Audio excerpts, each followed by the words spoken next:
একসময় দেবলোক ও পৃথিবীতে শনিদেবের প্রভাব খুব বেড়ে গিয়েছিল।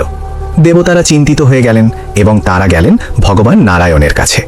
তারা বললেন, প্রভু, শনিদেবের প্রভাব এত কঠিন যে মানুষ ভয়ে দিন কাটাচ্ছে, আপনি কিছু করুন। ভগবান নারায়ণ মৃদু হেসে বললেন, শনিদেব অন্যায় করেন না, তিনি শুধু কর্মফল দেন, তবু আমি তার সাথে কথা বলবো। এরপর নারায়ণ ডেকে পাঠালেন শনিদেবকে। শনিদেব এসে প্রণাম করে বললেন, প্রভু, আপনি আমাকে কেন ডেকেছেন? নারায়ণ বললেন, তোমার প্রভাব এত কঠিন কেন? মানুষ তোমাকে ভয় পায়। শনিদেব শান্তভাবে বললেন, প্রভু, আমি তো শুধু ন্যায়ের বিচার করি, যে যেমন কাজ করে আমি তেমন ফল দিই। নারায়ণ তখন বললেন, ঠিক আছে, কিন্তু মানুষ যাতে ভক্তির মাধ্যমে কিছুটা শান্তি পায় সেই ব্যবস্থাপনা দরকার।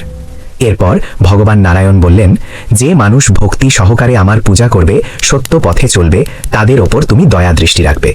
শনিদেব কিছুক্ষণ ভেবে বললেন, প্রভু, তথাস্তু, যে আপনার ভক্ত হবে তাকে আমি অযথা কষ্ট দেব না, তার কষ্ট আমি কমিয়ে দেব। এই ঘটনার পর থেকেই বিশ্বাস করা হয় ভগবান নারায়ণের পূজা করলে মন শান্ত হয়, পাপ কমে, শনিদেবের দোষ বা কষ্ট অনেকটা হ্রাস পায়। তাই অনেক জায়গায় শনিবারে নারায়ণ ও শনিদেবের একসাথে পূজা করা হয়।